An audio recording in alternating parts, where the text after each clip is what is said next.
Joining us now to talk about the debate and Trump is Dr. Michael Shires from the Pepperdine School of Public Policy.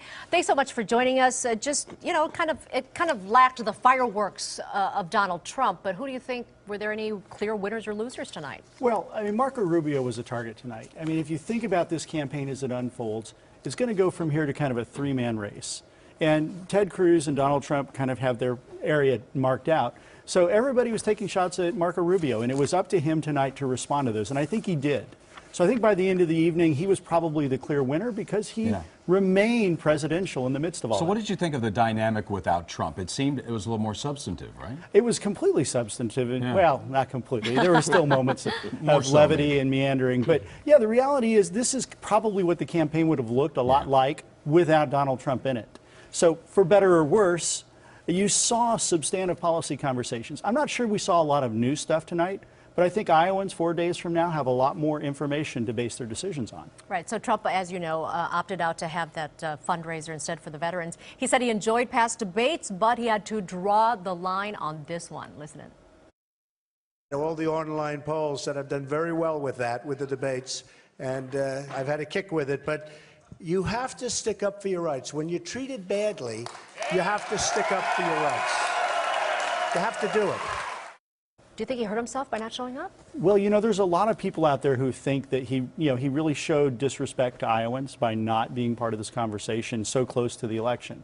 There are other people, the front runner. I mean, Hillary Clinton is not having very many debates because the party wants to protect her. The same thing here. You don't want to show up at a debate where you're the target. And so in some ways, some think it was a brilliant move. We'll find out on Monday what the voters of Iowa thought. You know, they had a group of voters on after the Fox debate, and they asked this question, obviously the obvious question to ask, and most of them raised their hands and said they were really disappointed, that they really did want to know more. They wanted to see his answer to these questions so close to the caucus. So I'm going to ask you now about the heated debates they had over immigration. Many of them, you know, between Cruz and Rubio, which we saw in the report tonight. What impact do you think that had? Who did someone win that on that issue? Probably Chris Christie, quite frankly. I mean, I think Rubio and Cruz and Bush went back and forth about it. And at the end of the conversation, I don't think any of them really scored a telling blow. But Chris Christie had that great comment at the end, which was in the early segment we saw, where he says, you know, you need a dictionary to understand this, and that's why you need somebody who's not mired in the parliamentary process to be there. You need somebody who's going to lead on the issue. Mike, let's talk about some of the ancillary candidates here, about Rand Paul, Jeb Bush, Ben Carson. How did they perform tonight? It was probably Jeb Bush's best night. I mean, not having Donald Trump there really helped him. Because he gets so focused on Donald Trump, I think, in that exchange. And so he was able to be the kind of person you could see as a president. I think Ben Carson and Rand Paul had one of his best nights as well. But he was very focused on his issues. It kind of made me reminisce about his dad's campaigns in some ways. He asked about his dad, too. Absolutely. And I think that, you know, it probably didn't advance his cause a lot. Ben Carson was kind of the same he's been in all the debates. I mean, it's that kind of background, kind of sleepy campaign that still manages to hang in there despite that. Do you think we heard a lot of them taking jabs, making jokes? I mean, you know, other than the other jokes that Donald Trump is usually made fun of, but this, you know, if you can't handle, you know, this female reporter, how can you handle a world leader? Do you think those kind of attacks against him for what he did tonight, are they relevant? Well, when you look at Iowa, a third of the people are still somewhat undecided. That's something like 40,000 people if you have the same turnout you did last time. The fact that he didn't, you know, what did one of the candidates say, show up to his job interview? I think that's going to have an effect amongst that population, especially in a race that's really about 8,000 votes apart.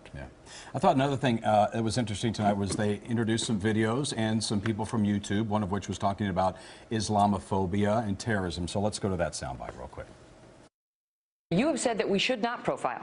How do you square that with the San Bernardino case? What those folks knew was that these folks had weapons. They knew that they were talking about trying to take our country and attack it. No, that's not true. The neighbors said they saw men going in and out of the garage. They saw packages being delivered. They saw Muslims. And they did not think that was enough to call the cops. Do you? Yeah, well, listen, I think that what people should do is use their common sense. We need to stop allowing political correctness to dictate our policies, because it's going to kill us if we don't. By the way, that was talking about San Bernardino. So how did they respond to the terrorist and profiling question? Well, I think this national security question is very hard, and all of them had a perspective, whether it was Rand Paul and the NSA. Chris Christie is very strong with the law enforcement kind of arguments. I think there was kind of a unified voice that this really is a critical issue for America. And in fact, if you look at it, at the themes that they talked about, I mean, ISIS was a central theme to almost every question. Even when the question of faith came up, somehow ISIS came up in the response to that. You know, the one issue that seemed to unify them was criticizing Hillary Clinton. But did they do enough? Should they have done more of that, do you think? I think at the end of the day, this campaign, they needed to create a credible story of America that has a different vision than Hillary's and Bernie Sanders. And I don't know that they did enough of that tonight. There were a few attacks early on, but then she kind of disappeared from the conversation until a couple of the closing remarks. And I think that's a mistake for Republicans. They want to have a different story. I would just ask before we go, did you tune into Trump's event? Because I found that I was doing that with the commercial breaks. Did you do that? I did that as well, and I kind of tried to watch it. You did too? Of course. Yeah. Yeah, I think a lot of people did, right? It was a spectacle. You had to Fireworks see it. somewhere. It'll be interesting to see how many people watched the two events. Which one got more viewers? Right. We'll find out tomorrow. Michael, thank you so much for joining us. CBS News will host the next GOP debate. That's Saturday evening, February 13th at 6 p.m. live from Greenville, South Carolina, and it'll be on our sister station, CBS 2.